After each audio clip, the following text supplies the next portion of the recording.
नमस्कार। वैवाहिक विवाद के मामलों में जब भी कोई याचिका हिंदू विवाह अधिनियम के तहत दाखिल करनी होती है तो उस याचिका को किस प्रकार से तैयार करना होता है और उस याचिका में किन बातों का उल्लेख करना होता है, इसकी जानकारी उन सभी नए अधिवक्ताओं के साथ ही साथ उन सभी लोगों के लिए आवश्यक है जो इस प्रकार की याचिका दाखिल करना चाहते हैं। क्योंकि जब भी कोई ऐसी याचिका न्यायालय में दाखिल की जाती है तो न्यायालय सबसे पहले उस याचिका के प्रारूप को देखती है और यह जानने का प्रयास करती है कि उस याचिका में अधिनियम के तहत बताए गए सारे नियम लागू किए गए हैं या नहीं किए गए हैं, कहीं कोई उसमें कमी तो नहीं रह गई है, कोई आवश्यक बिंदु उसमें छूट तो नहीं गए हैं। तो इस संबंध में वैवाहिक विवाद के मामलों में कोई याचिका किस प्रकार से तैयार की जानी चाहिए, आइए आज के इस वीडियो में हम आपको जानकारी देते हैं। हिंदू विवाह अधिनियम 1955 की धारा 20, 21 और 23 को यदि हम देखें तो यह स्पष्ट हो जाता है कि इस अधिनियम के तहत जब भी कोई याचिका बनानी हो तो उसमें कौन कौन से नियम लागू होंगे, यह स्पष्ट हो जाता है। इस अधिनियम की धारा 20 में यह बताया गया है कि इस प्रकार की याचिकाओं की अंतर्वस्तु क्या होगी और उस याचिका का सत्यापन कैसे किया जाएगा। धारा 21 में यह बताया गया है कि इस अधिनियम के तहत की जाने वाली किसी भी कार्यवाही में दीवानी प्रक्रिया संहिता की प्रक्रिया को ही अपनाया जाएगा। और धारा 23 में उन आवश्यक बिंदुओं के बारे में बताया गया है जिनका उल्लेख ऐसी याचिकाओं में अवश्य करना चाहिए। यदि इन बिंदुओं का उल्लेख याचिका में नहीं किया जाता है तो इस आधार पर न्यायालय ऐसी याचिका को दुरुस्त करने के लिए वापस कर सकती है। इसलिए इस प्रकार की याचिका को तैयार करने में यह बहुत ज़रूरी होता है कि ऐसा कोई बिंदु छूटने न पाए और ऐसी कमियों की वजह से याचिका को न्यायालय द्वारा अस्वीकार न किया जा सके। तो आइए देखते हैं कि इस प्रकार की याचिका कैसे तैयार किया जा सकता है। ऐसी किसी भी याचिका को तैयार करने के लिए सामान्य तौर पर सबसे पहले न्यायालय का नाम लिखा जाता है और उसके नीचे वाद संख्या लिखी जाती है। यहाँ चूंकि इस अधिनियम के तहत कोई वाद नहीं दाखिल किया जाता बल्कि याचिका दाखिल की जाती है तो इसलिए इसमें वाद संख्या की जगह याचिका संख्या का उल्लेख किया जाना चाहिए। इसके बाद याची का नाम, पता और पूरा विवरण दिया जाना चाहिए जिसमें उम्र, पेशा, वर्तमान पता, अस्थायी पता और मोबाइल नंबर अवश्य दिया जाना चाहिए। और उसके बाद इसी प्रकार से विपक्षी का पूरा विवरण दिया जाना चाहिए। विपक्षी को ऐसी याचिकाओं में प्रत्यर्थी के रूप में इंगित किया जाता है, प्रत्यर्थी कहा जाता है। और इन सब आवश्यक बिंदुओं का उल्लेख करने के बाद याचिका किस धारा के अंतर्गत दाखिल की जा रही है इस लाइन को लिखना चाहिए। जैसे कि मान लीजिए हिंदू विवाह अधिनियम की धारा 9 के तहत कोई याचिका दाखिल की जा रही है तो ऐसा उल्लेख किया जाना चाहिए कि हिंदू विवाह अधिनियम की धारा 9 के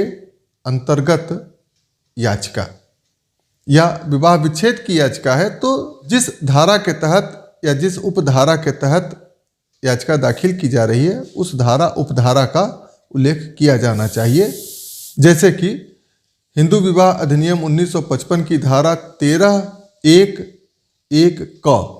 जो कि क्रूरता का आधार इंगित करता है, क्रूरता के आधार को बताता है। तो यदि याचिका क्रूरता के आधार पर दाखिल की जा रही है, बनाई जा रही है तो इस धारा का उल्लेख याचिका में किया जाएगा। और इसके बाद बिंदुवार उन सभी तथ्यों को लिखा जाना चाहिए स्पष्ट रूप से, विस्तार पूर्वक, जिससे कि उस याचिका को दाखिल करने का आधार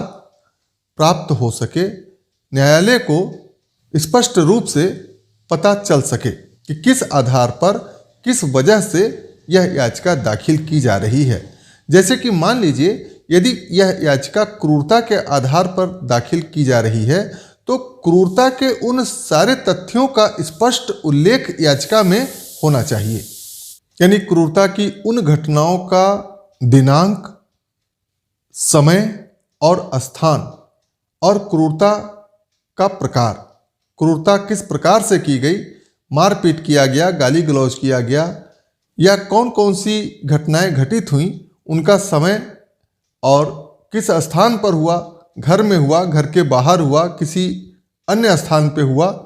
तो उस स्थान का उल्लेख और समय का उल्लेख, सुबह शाम रात कब हुआ, उस घटना को, उस क्रूरता की घटना को किन किन लोगों ने देखा और उस पर क्या प्रतिक्रियाएं हुई लोगों की, या ऐसी कोई घटना किसी के सामने नहीं हुई, किसी बंद कमरे में हुई, तो ये सारी चीज़ें बिंदुवार लिखी जानी चाहिए। और ऐसी घटनाओं का उल्लेख करने के सबसे पहले एक औपचारिक बिंदु होता है जिसमें यह लिखा जाता है कि दोनों पक्षकार हिंदू हैं और इनका विवाह हिंदू रीति रिवाज से संपन्न हुआ है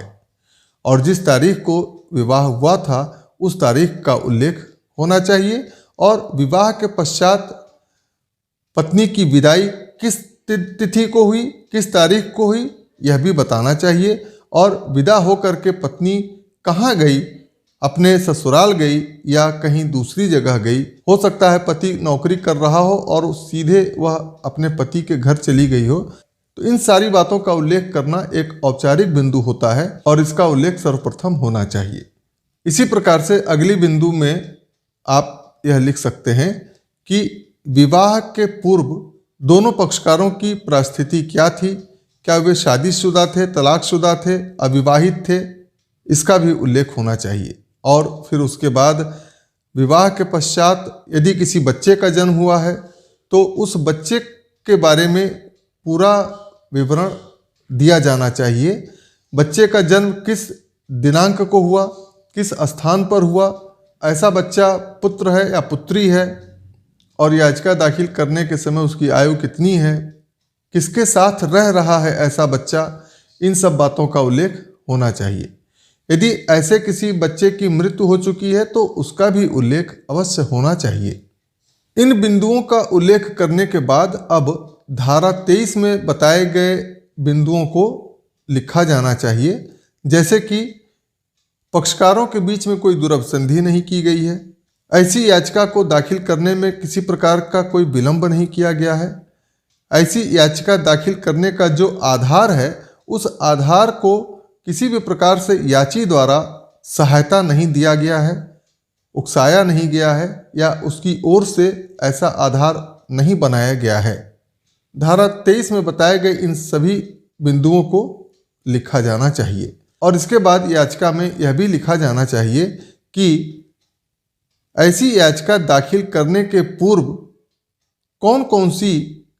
न्यायिक कार्यवाहियाँ हो चुकी हैं, कौन कौन से मुकदमे दाखिल किए जा चुके हैं और उनका परिणाम क्या रहा है। यदि मुकदमे लंबित हैं तो उनकी संख्या और उनका पूरा विवरण दिया जाना चाहिए और यदि कोई मामला, कोई मुकदमा निस्तारित हो चुका है तो उसके बारे में भी लिखना चाहिए। और फिर इसके बाद वाद का कारण किस तिथि को उत्पन्न हुआ, यह भी औपचारिक बिंदु होता है, इसे भी लिखना चाहिए, इसका भी स्पष्ट उल्लेख करना चाहिए, जिससे कि वाद के कारण उत्पन्न होने के विषय में न्यायालय को किसी प्रकार की असुविधा ना हो, दुविधा ना हो। और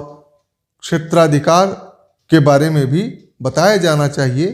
कि जिस न्यायालय में याचिका दाखिल की जा रही है उस न्यायालय को उस याचिका को सुनने का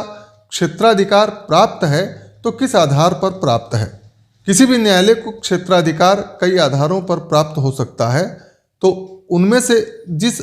आधार पर क्षेत्राधिकार उत्पन्न हुआ है उस आधार का उल्लेख अवश्य किया जाना चाहिए। और ऐसी याचिका के संबंध में न्याय शुल्क के बारे में बताया जाना चाहिए कि निर्धारित न्याय शुल्क जो कि इस समय 37 रुपये 50 पैसे है, उसका भुगतान किया जा रहा है, इसके बारे में भी बताया जाना चाहिए। और इन बिंदुओं को लिखने के बाद अब अनुतोष के बारे में लिखा जाना चाहिए याचिका में। इस याचिका के माध्यम से याची किन किन अनुतोषों की मांग कर रहा है उसके बारे में लिखना चाहिए। स्वाभाविक रूप से यदि धारा 9 के तहत ऐसी याचिका दाखिल की जा रही है तो वैवाहिक संबंधों की पुनर्स्थापना की मांग किया जाएगा, और यदि विवाह विच्छेद के लिए ऐसी याचिका दाखिल की जा रही है तो वैवाहिक संबंधों को समाप्त करके डिवोर्स की डिक्री दिए जाने की याचना की जाएगी। इसके अतिरिक्त न्यायालय के विवेक से कोई अन्य अनुतोष भी यदि याची को दिया जाना संभव हो तो उसकी भी डिक्री याची को दी जाए। इस प्रकार से यह याचिका तैयार हो जाती है और इसके बाद ऐसी याचिका में नीचे सत्यापन किया जाएगा जो कि याची द्वारा या याची की ओर से